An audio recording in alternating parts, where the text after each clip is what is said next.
लोग जो एक्सपेक्टेशन है वो लगभग 20 से 30 करोड़ का हम मान के चल रहे हैं पूरे इस 2 महीने के उसमें जो है इतने लोग आएंगे, क्योंकि जो जितनी लोग प्रयागराज में आएंगे तो उसका कुछ प्रतिशत तो यहाँ आना ही है। तो हम उसी प्रकार से तैयारी कर रहे हैं कि एक नियमित जो है, चूँकि यहाँ मंदिर क्षेत्र होने के कारण ऑलरेडी इतने लोग आते रहते हैं, तो उसमें एक एक्स्ट्रा एडेड वो रहेगा। तो हम लोग पूरे प्रयत्न कर रहे हैं कि इनको कैटर करें। सर, ये मीट मांस वालों पर जो मुकदमा दर्ज कराया है आप लोगों ने, उसमें क्या आधार रखा है आप लोगों ने? देखिए, इसकी जो है इसमें सदन ने जो है जो पारित किया था प्रस्ताव, उसके क्रम में कार्रवाई की गई है। कितने लोग पर मुकदमा दर्ज हुआ है? अभी इसकी जानकारी अभी उपलब्ध नहीं मेरे पास, मैं आपको बाद में देख के बताऊंगा। ठीक है, थैंक यू। देखिए, महाकुंभ को लेकर प्रयागराज में जिस प्रकार की तैयारियां हो रही हैं, उसी के परिप्रेक्ष्य में वाराणसी नगर निगम ने भी अपनी कमर कस ली है, और जो भी तैयारियां श्रद्धालुओं को एक अच्छा अनुभव देने के लिए हो सकती है वो हम कर रहे हैं। रैन बसेरों की और जो अस्थायी शेल्टर होम्स हैं उनकी व्यवस्था नगर निगम द्वारा की जा रही है। कुल मिला के 50 स्थल हमने ऐसे चिन्हित कर लिए हैं जहां लगभग 2,500 से 3,000 लोगों की व्यवस्था है, और इनको समय आते आते जैसे भी हमें आवश्यकता होगी इनको हम 1 से 2 दिन में और बढ़ाने की क्षमता रखते हैं। तो ये तैयारी हमारी रैन बसेरों को लेकर है। जो प्रमुख रूट्स हैं उन पे जो भी ई रिक्शा ऑटो चल रहे हैं उनके रेट निर्धारण का काम और उनके जो रेट्स हैं उनको प्रमुख स्थलों पर प्रदर्शित करने का काम नगर निगम कर रहा है, होर्डिंग और फ्लेक्स से, जिसे किसी भी प्रकार के यात्री की से धन उगाही या शोषण न हो। नए 18 से 20 स्टैंड जो है ई रिक्शा ऑटो और बसेस के लिए प्लान किए गए हैं कि जो भी बसेस बाहर से आएँ वो कहीं ना कहीं सड़कों पे चलकर कंजेशन ना बढ़ाएं, यात्रियों को छोड़ के वो जो स्टैंड्स हैं वहाँ पे पार्क हो जाएं। तो उन स्थलों के निर्माण का उनको व्यवस्थित करने का कार्य चल रहा है। अलाव की व्यवस्था शहर के विभिन्न स्थलों में की जा रही है। जो गंगा घाट हैं वहाँ पे जो नावें चलती हैं उनके रेट्स निर्धारित किए गए हैं और उनके फ्लैक्स लगाकर उनके रेट्स जो है प्रदर्शित मुख्य घाटों पर किए जा रहे हैं। साथ ही साथ घाटों पर चेंजिंग रूम और बैरिकेडिंग की व्यवस्था कर ली गई है, और जो रामनगर का रेती वाला घाट है उधर भी जो है इस तरह की व्यवस्था की गई है कि जो लोग उधर जाएंगे उनको भी एक अच्छा अनुभव हो। इसी प्रकार से साफ़ सफाई के लिए लगभग 1100 कर्मचारी नगर निगम ने विगत 15 दिनों में जो है इनको बढ़ोतरी की है, जिससे घाटों पर और मंदिर क्षेत्र में 24 घंटा सफाई की व्यवस्था सुनिश्चित की जा सके।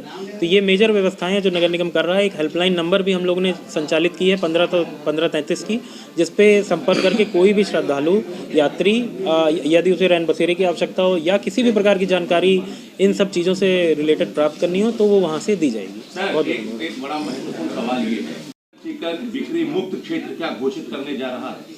देखिए, माननीय सदन वाराणसी नगर निगम का ये गत बैठक में प्रस्ताव हुआ था कि जो भी मंदिर परिक्षेत्र के 2 किलोमीटर के आसपास की मीट मुर्गे की दुकानें हैं उनको बंद कराया जाए। तो उसी प्रस्ताव का अनुपालन की कार्रवाई कराई जा रही है, और उसके क्रम में जो प्रस्ताव हुआ था उसका अनुपालन कराकर जो भी दुकानें इस तरह की हैं तो उन्हें बंद कराया गया है, और कोई भी अप्रिय स्थिति न उत्पन्न हो इस प्रकार की पूरी व्यवस्था की गई। गंगा आरती को लेकर भी कोई बड़ा फैसला लिया आप लोगों ने? हर साल रिन्यूअल कराना होगा गंगा आरती को भी लेकर अब नगर निगम ने देखिए, घाट नियमावली एक अभी बनने वाली है, उसको सदन में प्रस्तावित अभी विचार चल रहा है। जब वो बन जाएगी तब ये कार्यक्रम जो है किया जाएगा, और जो भी जिस प्रकार की घाट पे जो गतिविधियां उनको रेगुलेट किया जाएगा, जिससे वहाँ पे गंदगी का जो माहौल रहता है वो ना बने, और जो साफ़ सफाई वो सुनिश्चित की जा सके।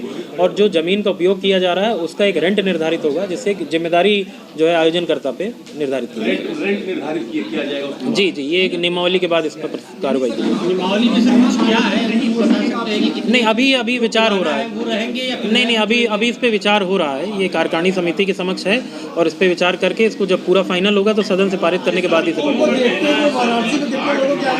बात पे निर्णय जो है माननीय सदन की बैठक में होगा। चूंकि ये नियमावली पूर्व में भी प्रस्तावित थी, अभी इस पे मंथन हो रहा है, सभी का विचार लिया जाएगा, सभी समितियों से समन्वय किया जाएगा, इसीलिए इसमें समय लग रहा है।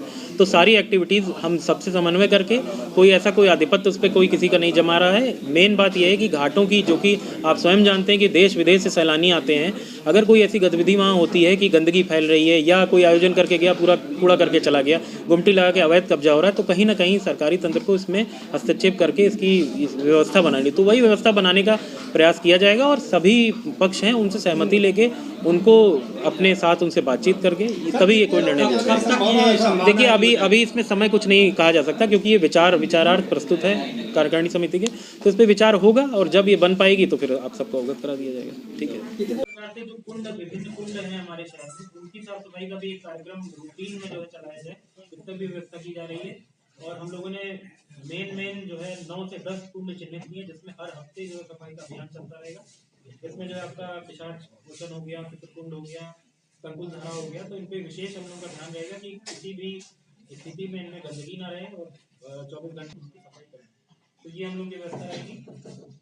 इसके साथ में सफाई व्यवस्था के लिए भी हम लोगों ने व्यवस्था पूरी चाक चौबंद कर ली है। घाटों पे लगभग 500 अधिक कर्मचारी लगाए गए हैं और मंदिर क्षेत्र के पास पूरी ऐसी व्यवस्था की गई है, जितने भी वहाँ के वार्ड हैं उनमें 24 घंटा सफाई ये हम लोगों ने व्यवस्था की। इसी प्रकार से एक प्राय ये सूचना प्राप्त हो रही थी कि ई रिक्शा के रेट जो है या ऑटो के रेट रेगुलराइज नहीं हुए हैं और उनमें कहीं कहीं बहुत अधिक रेट मांगे जा रहे थे। कभी कई पूरा समन्वय करके रेट भी जो है फिक्स कर लिए गए। विभिन्न रूट के सभी रेट फिक्स हो गए हैं कि इन पे इतना ही रेट लिया जाएगा अगर कोई रिक्शा ऑटो पे जाता है। तो उनकी होर्डिंग बनवा के हम लोग विभिन्न स्थानों पर लगवा रहे हैं। जैसे आपका मैदानी चौराहा हुआ है जहाँ से मेन जो है ट्रैफिक उत्पन्न हो सकता है, तो इसके लिए रेट जो फिक्स हुए उनका बोर्ड बनवा के विभिन्न चौराहों पे लगवाया जा रहा है और पतंडे रेलवे स्टेशन पे भी लगवाया जा रहा है। इसी के साथ साथ हम लोगों ने, चूंकि हमारे नगर निगम के 24 प्रयास किए हैं कि जो महाकुंभ का एक अनुभव है वो प्रयागराज में तो लोग अच्छा ले ही आए हैं, साथ ही साथ वाराणसी नगर निगम में जो लोग आएंगे उनका भी एक सुखद अनुभव है। इसके लिए वाराणसी नगर निगम है तो उसी की सूचना देने के लिए आज ये प्रेस वार्ता आयोजित की गई है। तो मैं एक एक करके जो बिंदु जो कार्रवाइयाँ नगर निगम कर रहा है महाकुंभ के दृष्टि पर वो आपके समक्ष रखूँगा। सबसे पहले तो देखिए जो मुख्य मूलभूत सुविधाएं होती हैं जो नगर निगम प्रदान करता है, जैसे लाइट की हो गई, सीवर जल हो गई और जल की सुविधा हो गई, और आपका जो है जो सड़कें हैं